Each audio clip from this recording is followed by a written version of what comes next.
No country flies two flags. It's just one. We don't wear two suits or two dresses or two skirts or two shorts. We, we just don't do those things. We can't go in two different directions. You have to pick, you have to choose one or the other. But what happens to a lot of us a lot of the time is that we're not paying attention to what's going on in our head, in our consciousness, in our mind. We're of two minds. Well, there's this or there's this. And sometimes we're of three minds or four or five. There's this, there's this, there's this, there's that, there's this. We have all these different possibilities kind of run through our imagination and our mind, and we keep trying to figure it out. It's like, well, you know, no, stop. The things you have to turn out and turn off and turn out. We can't keep going in all of these different sort of directions. We need to clear out some space in our consciousness. We need to declutter, unclutter. We have to understand that when we take that William Shakespeare quote that nothing is good or bad, but the thinking makes it so, when we have thoughts about it being both good and bad, it that becomes just sort of a din, if you will, or like a clutter or a background noise in our mind, and we lose a sense of certainty. We lose a sense of confidence. When that goes, it creates confusion. And we start drawing and attracting all different kinds of things that we do not want in our life into our lives.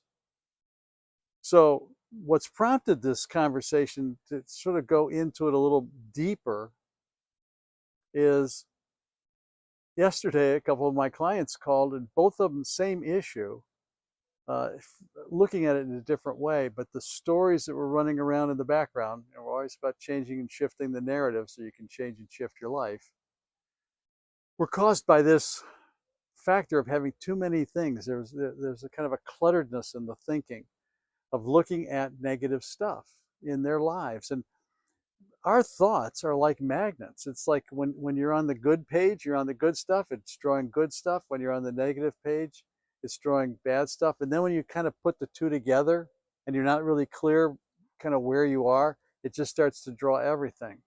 And then after a while, there's a sense of overwhelm, there's a sense of confusion, there's a lack of certainty. There's different things that then result in our lives. And then the third prompt for this is that this morning I was talking to somebody who said, normally I'm optimistic and I feel good and positive and everything's going well in my life. And I woke up this morning and it wasn't that it was bad, but it wasn't good. I didn't have that usual spring up and get to it and let's go. What do you think's going on? And as we explored it a little bit, this is the reason why.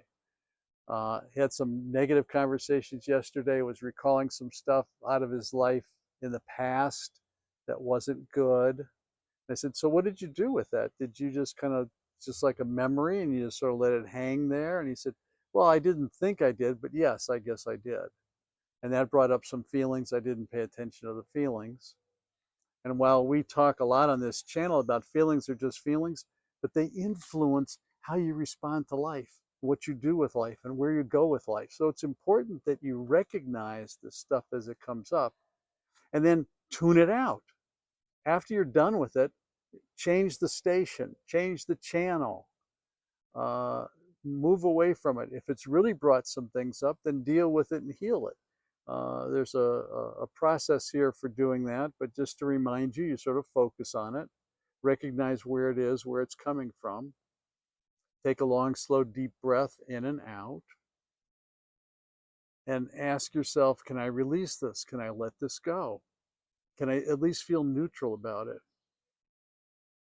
And just stay with it. Just if you feel it in your body someplace, a shoulder or chest, a lot of times it's somewhere in the vagus nerve channel. Um, just put your hand on that, feel it, follow it around, breathe through it, breathe into it, And then when you're ready, you're at a neutral place, offer it love and offer it peace. It's probably some stuff from childhood. Think of it, if it's really stuck for you, think of it as like a little baby. And what would you do if it was a little kid? Would you slap it around? Would you yell at it? No, of course not. It's like we pick the little kid up, sort of put him on our shoulders or her on our shoulders, and we gently pat and love and rock and do those kinds of things. We need to do that with ourselves. Be kind, be gentle with yourself. Um, sort of unlike the bee that was just flying around here. It's like, yeah, no. But for the little babies in us, yeah, the little child of us, yes, take care of that part of us. So what do we do? What are some quick fixes for this? I want you to stay tuned because I'm going to talk to you about a class that I'm going to be offering in a few weeks, where we go into this and we learn some of the very quick, certain techniques and procedures and processes that help us kind of fix this, and then some habits of thought that we can get into for managing this much with much greater facility. But for just a kind of a quick outline for us today, think of it like we want to change the channel. We have this stuff. It's memory. It's not going to go away, but we don't have to have it in our active narrative that's going on in the background. I don't have to walk around feeling defeated or unchosen or unhappy. Because yeah, that you were that way, but why be that way today? If you had a choice, would that be your choice, or would you say, no, I'd like to have a good day?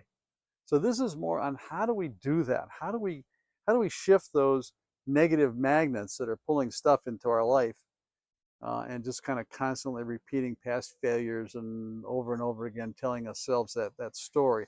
How do we what's the therapy for this? What are the things that bring about healing for it? And the first thing is, take out a sheet of paper, write it all down, make a long list of that stuff.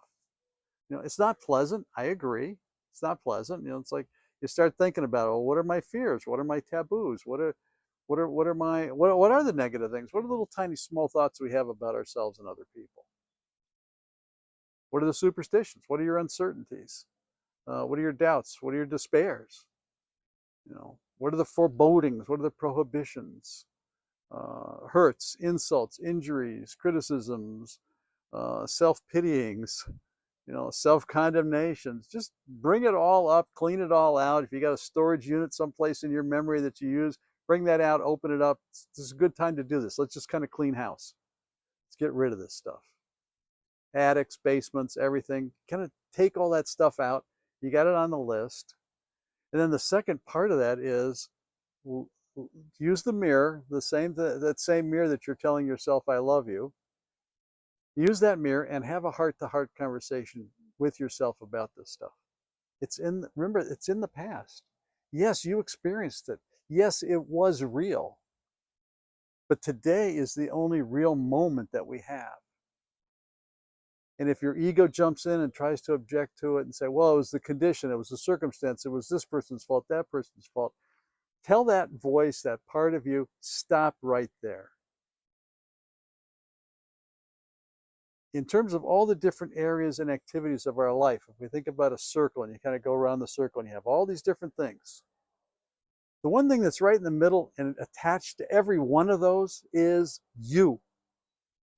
So this is kind of the magic pill and the bitter pill all in one. Or another way to say it is, it's good news, bad news. You're the cause. You're at the point of cause for this. And if ego is still fighting with you, come take the class. We'll help you work through that stuff. But the common denominator to all the events and experiences of our life from the point of conception on is us. We are there. That is us. The rest of the stuff, incidental, accidental. So when you can look yourself in the eye and take responsibility of having all of those feelings, but that's okay, that's the bitter part of it.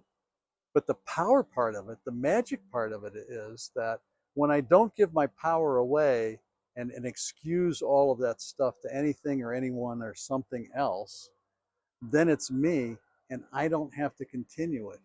I can tune it out. I can change the channel, and I don't even have to hunt around for where the channel changer is for the remote. Okay, it's right here. I know exactly where it is, and I know how to shift and change those things, and I can do that by the power of my own will. I can take control and manage those things in my life. They don't have to be there. Now, while you're making that list, since it's kind of summertime, you don't have to do this all at once. Give yourself a week or so, maybe 10 days, and just start the list. What is that garbage stuff and the junk stuff and the clutter stuff that needs to come out? You may even find yourself looking around the house and doing some actual physical cleaning and decluttering. That's good. Do it. Do it all together. Do it all at once. It's summertime. Maybe your schedule's a little bit lighter. Um, Enjoy that, the luxury of it, and just do it. Get it done. Make that list.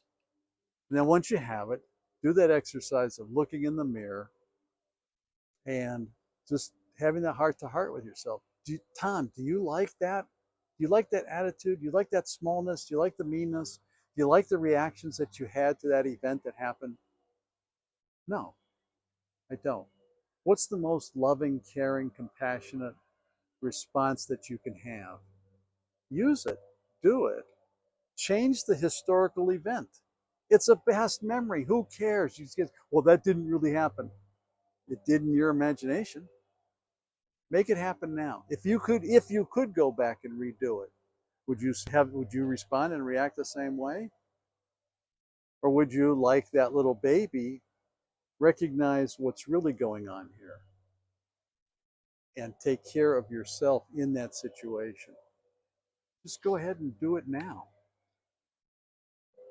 And then for all those negative things that we have, do a second list. What's the opposite of it?